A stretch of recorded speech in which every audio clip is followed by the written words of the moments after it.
I guess, is it time? It's Oh, yeah, Couple- all right, 1 minute, and count. I'll drink some water. like 4:29. I'm gonna get some other water. This has hair in it. Ooh. Right. How about if we sit up there and you sit Yeah, here? everybody, we can all sit around each other here. Well, thanks for. 5, 4, 3, 2. Oh, hi, I didn't see you there. Hey, Pete, here's the. Pete Capella's Silver the Hedgehog, ladies and gentlemen. Yay. Well, thanks for attending this humble gathering here. Someone remove this one. Lisa, I have some things that some people want you to sign up here. So when you have a chance. And I have some stuff I need cleaned and pressed. Well, obviously, you guys are here because you know I do Sonic the Hedgehog, as well as about 3,000 other parts. But Sonic being the most notable, I have been doing Sonic for about 7 years. I got started, I guess, 2003, completely by accident.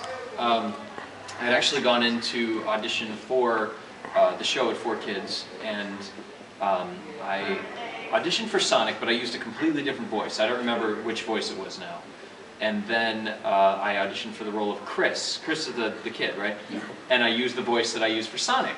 And I got a call back, and the producer said to me, why don't you try the voice that you did for Chris as Sonic? And I thought, well, that's nuts. Sonic would never sound like that, you know. But I did it, and I got the part, and I couldn't believe it, because I thought it was a terrible, terrible audition. But I think most actors think they do pretty bad, and you know, we're pretty lousy judges of our own work, I think, some of the time. But, so yeah, I've been doing that, and I've worked for 4Kids for the past 7 years, and worked on a lot of their shows, and worked for a few other studios, worked on Pokemon, worked on Yu-Gi-Oh!, you know, you name it, I've done it.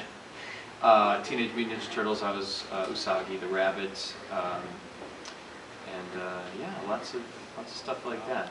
Like acting, that gives you that satisfaction of, you know, of really working hard and really accomplishing something, and feeling like, you know, you did a good job at the end of the day, regardless of, you know, reviews or other people's criticisms or whatnot. You know, I know when I first started voicing Sonic, there were a lot of people critical of me because I wasn't the person that I had, you know, Ryan Drummond, right? That I had, you know, I wasn't him. And that being the only reason, you know, I feel like the people got used to his voice, and then when it changed, you know, people are afraid to change. So Yeah. Yes, sir. Can you do a Sonic? Oh no, sir. No, I'm kidding. Okay. The first session I had as Sonic, I had to say this line, and it took me like 7 takes because it was such a tongue twister. I couldn't get it, and I had to say it really fast, but I think I got it now. Remember, kids, don't use Formula 1 race cars when chasing hedgehogs. That's stuff from the pilot episode. I said on your behind the voice actors thing, his favorite line to say. So. Yeah. Yeah, that's the pilot, the first episode. Yeah, I remember. What the hell? That's when the cops are chasing after him with Formula 1 cars. Yeah, Looks when right screen and puts that his- speedster dude, yeah. And he goes like, and then he said, yeah, I can't do it. He's got them all memorized. That's pretty impressive. He knows every word I don't you've even ever have the memory. said as Sonic. I watched it every single I time. now own every 4Kids Sonic game as of now. I just bought Shadow the Hedgehog. So did I. And I've got the whole, and I played Mario and Sonic at the Winter Olympics. Did you that was a question a friend of mine wanted to know. Did you ever meet Charles Martinet? No, talk to him? no. I think he records in LA by like a phone patch or something. Yeah, I haven't. Have you, Mike? No. I think he recorded at the same place I did. The garage. Yeah. Yeah. Yes, sir. Oh, I'm sorry. What's your name again? Kelton. Kelton. I'm going to probably have to refer to you when people ask me questions about Sonic that I'm like, I have no idea. Yes, sir. Me? A similar question to his, but it's about other video game projects you were in. I know you were in Super Smash Bros. Brawl, reprising role as Sonic, And as Shadow. as a guest character. Yeah. You know anyone named David Hayter? He voiced Snake. Maybe? I don't know. I mean, there's so many people that you kind of, like, we don't usually work together. You know, I mean, we'll see each other in passing sometimes, but it's rare that we are actually in the same room together recording. So I don't know. Maybe. Fair enough. Could be. Yes, sir. Speaking of Shadow the Hedgehog, like, how did it feel like during the script, since it was like rated T and you know had to use the word damn and hell, the part that was edited out and all that? How did it feel? Did it feel kind of weird, like the scripting and all that? I know they're trying to go to like a darker theme approach with Yeah. Shadow the Hedgehog, but how did it kind of feel weird, That was like when you're one thing we were voicing? recording. I think he says hell too. Yeah. And damn. And damn. Yeah.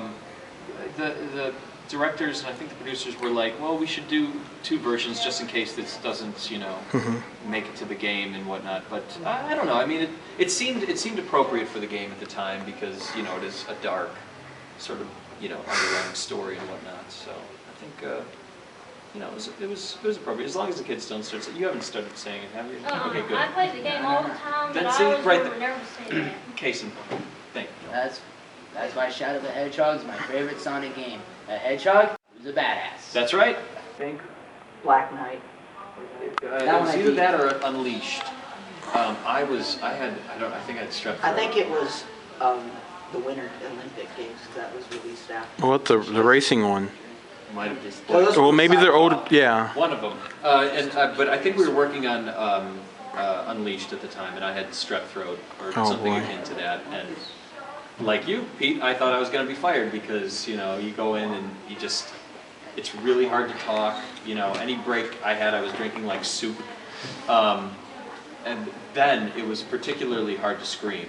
And I remember there was one point when Sonic was falling down a chasm or some sort of. It was like, after he beats Dark Gaia, Chip sends him back and he's falling through the sky going, Yes. Yeah. Everybody said you sound just like Junichi Kanemaru in that one, Well, I always think so. in that part. I don't know. Sonic's Japanese. Yeah. Then it was really hard to scream because I had to do that take about 5 times. And they're like, all right, now really make it longer. And really make it Oh longer. wow. And, you know, and plus I'm in a sound booth where it's 3 degrees. Literally, they keep everything very cold in the sound in the studio, just for the equipment. And I was, God, I was like really torn up. So if you play Shadow or Sonic Unleashed, and you hear me, just remember I have strep throat. So, yes. Oh, and I just remember that Unleashed reminded me of the Werehog. How did you do the Werehog? Was that still you? Oh yeah, that was still me. Yeah. Well, you make a good Werehog voice. I like Well, it. thank you. I always thought Fans so said myself. that not even Ryan Drummond could do that. They showed me a picture and said, you know, take some time, come up with a voice for this guy, you know. And I did a couple things, and they said, this is the one we like. You know. And that's when we were working with an American director and 2 Japanese directors, one who spoke English and sort of translated what the other guy was saying. And I believe his name was Chris Collette. that was the American director. Yeah, he was also Orbot, who was known as SA-55, the little robot guy that cheeses Eggman. Right. Yep. So. I never get tired of that. So yeah, that was a fun experience. But when we're in the sound booth, we don't. If they don't press the talkback button in the control room, we can't hear what they're saying. But there's still a window there, and we can see what they're doing.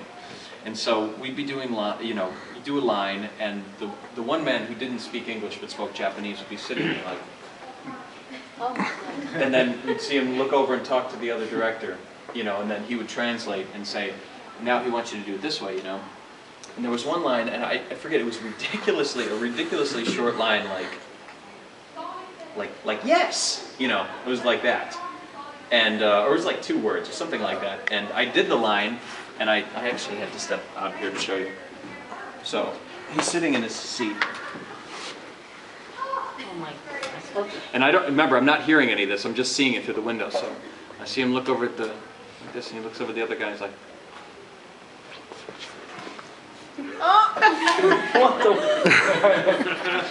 and so the other guy, he pushes the talkback button. He's like, he wants you to do it faster. Oh, wow. Dang. That's the translation. Dang. But very nice people to work for. Yes. This is a logistical question, I guess. Like they said, they showed you a picture of the werewolf, and you did different voices for them to listen to. How do you remember? They say we want you to do this one. Did they record that and then play it back? Oh, it was immediate. It was. I just started doing things right then and there, and when we kind of like that's the good thing of having a director. He'll be like, all right, give it a little, a little more gruffness or whatnot, and finally you arrive at a place, and it's almost impossible to go back after that. When they're like, all right, here's where we'd like you to be. It's just like a sense memory type thing, And plus, a lot of times if we're recording over several days, they'll play you back what you did the day before, so you don't drift away from that, because it can be easy to do sometimes if you're not careful. Yes, sir. You did mention that you sort of like fell into the business by accident. But to any aspiring voice actor, what is it that the industry is looking for, like such as experience, schooling, putting together demo reel, stuff like that, for example? Pete? Well, it's a tricky question because the industry, it's so diverse, and I'd say first and foremost, the industry is looking for talent. They're looking for people who kind of know how to read, can pick lines off a page and not sound like they're reading. And make something happen in that read that someone else doesn't, and sort of bring their own unique life to it. I mean, you go on auditions and 50, 75 people audition for the same part, and it's hard to imagine that only this one person could have worked this job. I imagine, there must have been like 10 people out of 75 that could have worked a specific job, but it's a group of people all of a sudden that come together and have to agree on something. So person A might like person 1, person B might like person 2, but they all have to come to a happy medium. So I think the best thing to do is just know yourself and kind of know like what you do the best and hone in on that, because then you're unstoppable. Once you kind of corner yourself in, or put yourself in a niche, in a market, then people are like, well, we want this type. We want your voice over other people's voices. And I think it's also important to read, read out loud, mimic like what you see on TV or on the radio, or here on the radio.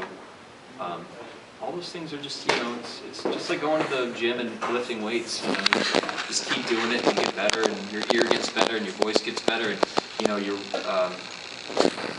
the time it takes you to kind of arrive at a place that you need to be gets a lot better too. But about demos,